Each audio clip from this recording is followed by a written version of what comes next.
Good morning. तो लाए हैं आपके लिए हिमाचल की सुबह की ताज़ा खबरें। तो इससे पहले खबरों को विस्तार से जानने निवेदन है, कृपया चैनल को जरूर सब्सक्राइब करें। तो पेश यहाँ सुबह के मुख्य समाचार। जल्द लॉन्च होगा स्मार्ट मीटर प्रोजेक्ट, केंद्र सरकार की सहमति पर अंतिम दौर में चल रही प्रक्रिया। हिमाचल में स्मार्ट मीटर प्रोजेक्ट जल्द ही लॉन्च होने वाला है। केंद्र सरकार की सहमति के बाद स्मार्ट मीटर की टेंडर प्रक्रिया अंतिम दौर में पहुंच चुकी है। टेंडर प्रक्रिया पूरी होते ही प्रदेश भर में स्मार्ट मीटर लगाने की प्रक्रिया शुरू होगी। अब तक शिमला और धर्मशाला में ही स्मार्ट मीटर लगाए हैं। 3,700 करोड़ रुपए की इस परियोजना में से 1,900 करोड़ रुपए स्मार्ट मीटर पर खर्च होने हैं और इसके लिए टेंडर प्रक्रिया आखिरी पड़ाव पर है। उपराष्ट्रपति का उपहास उड़ाना, भारतीय संविधान का अपमान, अमर्यादित व्यवहार से पूरी संसद की गरिमा भंग।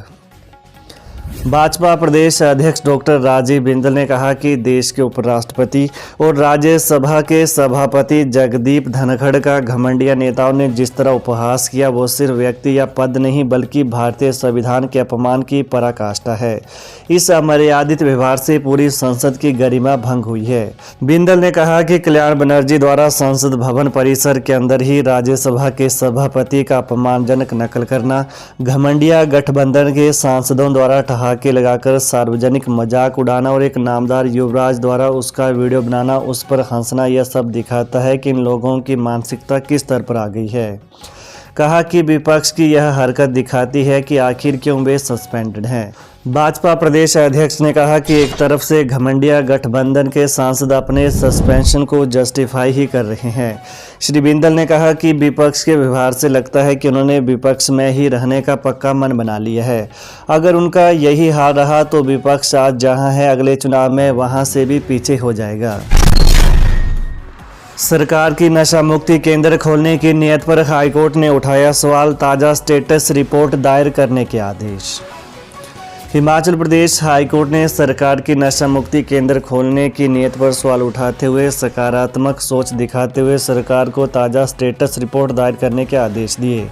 राज्य सरकार ने नशा मुक्ति केंद्र खोलने में बड़े पैमाने पर भूमि की आवश्यकता बताते हुए जमीन की तलाश करने के लिए कोर्ट से अतिरिक्त समय की मांग की थी। वहीं मुख्य न्यायाधीश MS रामचंद्र राव और न्यायाधीश ज्योत्सना रिवाल दुआ की खंडपीठ ने कहा कि इसमें कोई विवाद नहीं है कि प्रदेश में नशाखोरी का प्रचलन तेजी से बढ़ा है।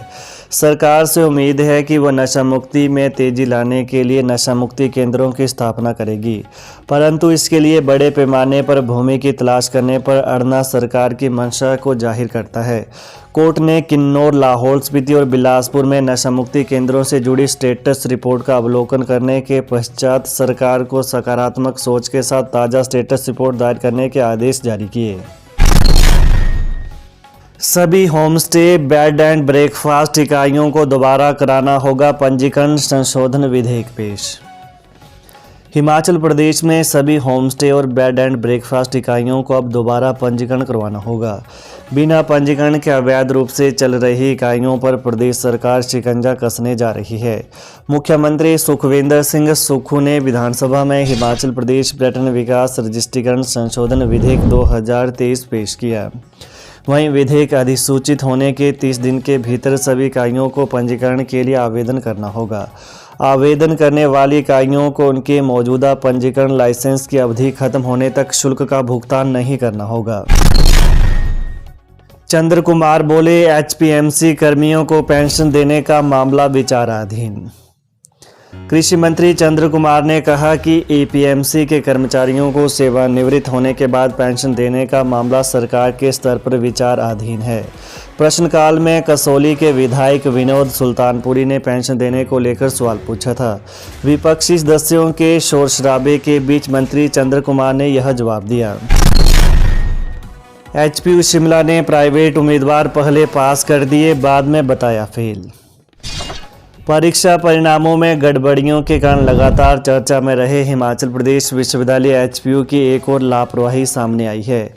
MA इतिहास चौथे सेमेस्टर की जून में हुई परीक्षा में बैठे कई प्राइवेट उम्मीदवारों को पहले पास कर दिया, लेकिन बाद में यह कहकर फेल कर दिया कि उन्होंने वैकल्पिक विषय सही नहीं चुने थे। 13 नवंबर को विश्वविद्यालय ने परिणाम जारी किया। 22 नवंबर को विद्यार्थियों ने अपनी लॉगिन आईडी से विश्वविद्यालय वेबसाइट से अंक तालिका डाउनलोड की। कुछ दिन बाद अंक तालिका हटा दी गई। विश्वविद्यालय की ओर से तर्क दिया गया कि जिन विद्यार्थियों ने वैकल्पिक विषय सही नहीं चुने थे उनके रिजल्ट हटा दिए गए। अब उन्हें सही विषय चुनकर दोबारा फॉर्म भरकर परीक्षा देनी होगी। इसको लेकर विद्यार्थियों में रोष है। उनका कहना है कि अगर वैकल्पिक विषय गलत चुने गए थे तो ऑनलाइन फॉर्म भरने पर कैसे उन्हें मंजूर किया गया। अगर विषय गलत थे तो उसी समय फॉर्म रिजेक्ट करने चाहिए थे। कोरोना को लेकर हिमाचल सरकार सतर्क। मंत्री बोले, केंद्र के दिशा निर्देशों की हो रही अनुपालना। केंद्रीय स्वास्थ्य एवं परिवार कल्याण मंत्रालय की ओर से कोविड-19 के नए सब वेरिएंट JN1 को लेकर पिछले कल वर्चुअल बैठक का आयोजन किया गया। बैठक की अध्यक्षता केंद्रीय स्वास्थ्य एवं परिवार कल्याण मंत्री मनसुख एल मंडाविया ने की। वहीं स्वास्थ्य एवं परिवार कल्याण मंत्री डॉक्टर धनराम शांडिल ने कहा कि देश के कुछ राज्यों में कोरोना के नए वेरिएंट JN1 के कुछ मामले ध्यान में आने से प्रदेश स्वास्थ्य विभाग पूरी तरह से सतर्क है और केंद्र के दिशा निर्देशों की अनुपालना की जा रही है। उन्होंने बताया कि प्रदेश सरकार और स्वास्थ्य विभाग इस वेरिएंट को लेकर संवेदनशील है। हिमाचल विधानसभा सत्र रोहित ठाकुर बोले, अंग्रेजी माध्यम से पढ़ाने के लिए शिक्षकों को देंगे प्रशिक्षण। शिक्षा मंत्री रोहित ठाकुर ने बताया कि अंग्रेजी माध्यम से पढ़ाने के लिए शिक्षकों को प्रशिक्षण दिया जाएगा। अंग्रेजी माध्यम से विद्यार्थियों को पढ़ाने का कार्य सुगमता से करने में शिक्षकों को सक्षम बनाने के लिए विभिन्न कार्यशालाएं भी होंगी। पिछले कल विधानसभा सदन में भाजपा विधायक सतपाल सिंह सत्ती के सवाल का लिखित जवाब देते हुए शिक्षा मंत्री ने बताया कि शैक्षणिक सत्र 2024-25 से पहली और दूसरी कक्षा में अंग्रेजी माध्यम से पढ़ाई करवाई जाएगी। 12 दिसंबर 2023 को इस बाबत अधिसूचना जारी की गई है।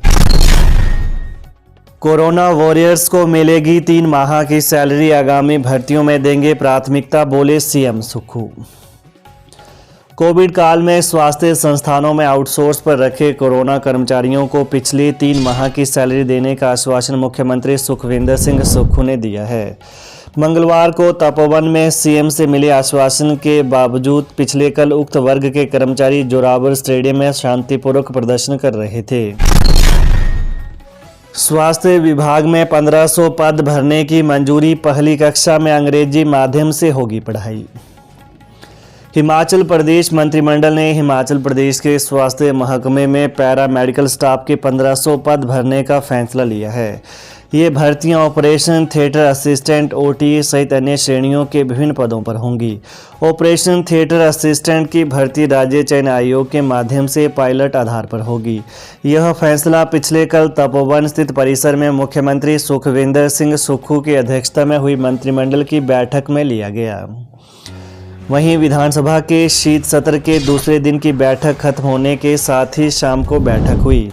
इसमें निर्णय हुआ कि राजस्व विभाग में लंबित मामलों के निपटारे के लिए सरकार सेवानिवृत्त पटवारियों, कानूनगो और नायब तहसीलदार को सेवाओं पर रखेगी।